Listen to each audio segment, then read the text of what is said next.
how people relate to their avatars. As is obvious, I think those of you that have seen me in real life, I tried to make my avatar look like me, so that without going into it too deeply, I think I regard my avatar as part of me, not in a deep philosophical sense, but it's one of the ways which I can speak to people. And when I'm building in my amateur fashion, that is in a way almost more interesting, and that's part of being an avatar and in Second Life. I do notice that what I'm really doing is creating the sort of places around me that I would like to create in real life, and sometimes do, so that I choose carpets and pictures and flowers in both lives. And what I'm obviously doing in Second Life, I sort of create gardens that are damn sight easier to look after in Second Life than they are in First Life. So in summary, I would say people's relationships to their avatars vary, but that you can, there's a bigger range of, definitely, of activity in relating to people here than in Illuminate. Or Adobe Pro, whatever it's called, which is recording us at the moment.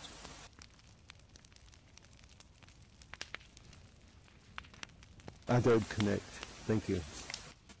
Yeah, okay, me again, Dennis. I have less of a problem with this identity thing than I did initially, although I'd like to redesign my avatar, but I can't be bothered. I can see, I mean, research into identity in language learning is suggesting that people do fashion an identity for themselves in the classroom as well.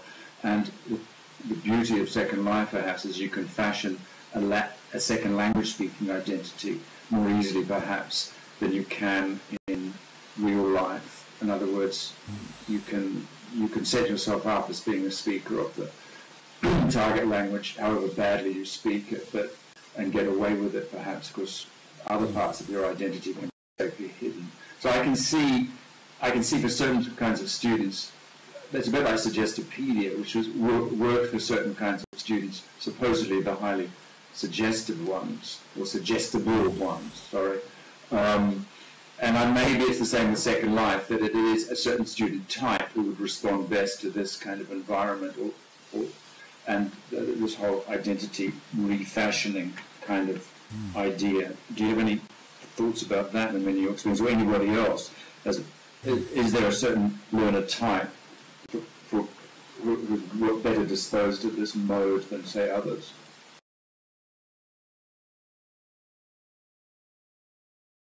Yeah, I'd just jump in there to say, first of all, I've not had nearly as much experience of teaching or facilitating learning here as I would like, and that's not simply, I think, because I've been unwilling to do it.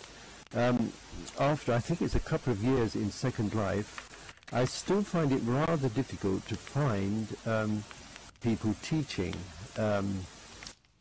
I mean, Italian is, other languages are perhaps, this is just me giving my impression, I'm not based on research or lots of reading, but my impression is that this place perhaps lends itself more to teacher education and conferences and so on, than to the hard cold-face stuff, face-to-face teaching.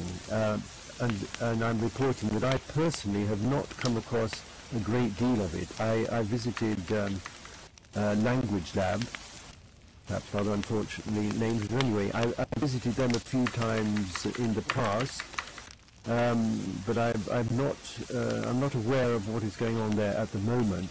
Of course, there are places here like Atlantis and Cyprus where a lot of people come to practice their language. But actual teaching, can anybody tell me what I'm missing?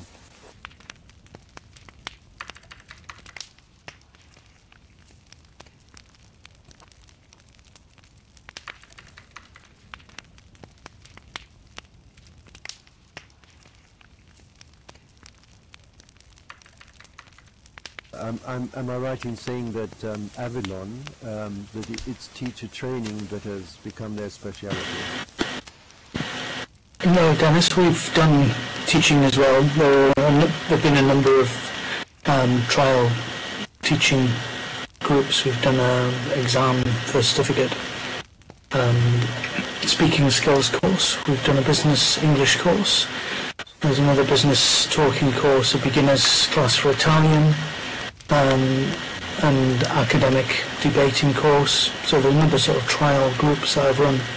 As far as teaching is concerned, we've actually done more teaching than teacher training.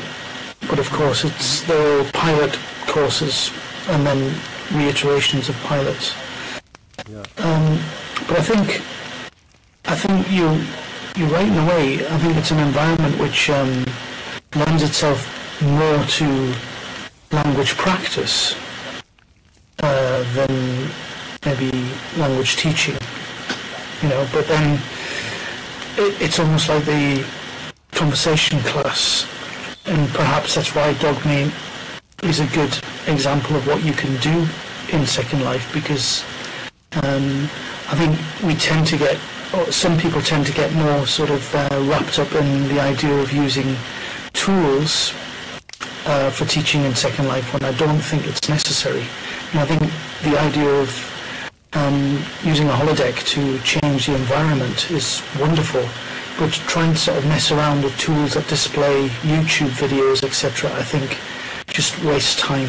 You're better off just giving people a URL so they can go direct to the YouTube site and watch them online elsewhere. I think you should use Second Life for what it's good for, which is getting people together and talking, I think.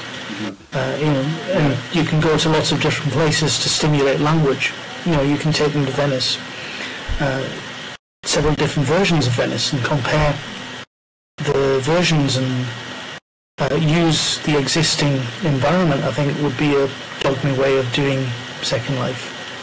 Take the learners where the places are, rather than try to sort of artificially create language using tools or bring in language on a board, for example. That's what I think, anyway. Yeah. I have to chip in here, Dennis, with the quotations that, can you hear me? That I've been flogging lately in talks, which is Peter Struben saying in 1956 in the book, a methodology book, says one of two things must be done. Either life must be brought to the classroom, or the class must be taken to life. And I guess in the context of Second Life, that equally holds, and it's a lot easier in some ways, although bearing in mind that it's not life as it is Second Life.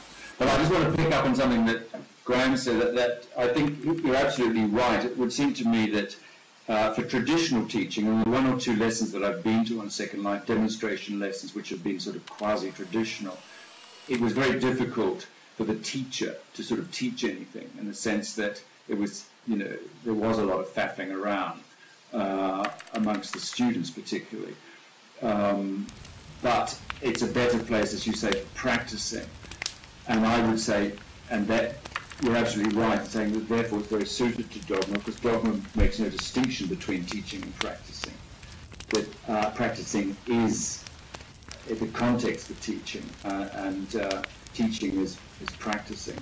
So, yeah, I would think it would work well with the proviso that there would need to be some, now that we've got it, some kind of board or some way that their record could be kept of the language that did actually emerge, and that some focus could be, some attention could be given to it.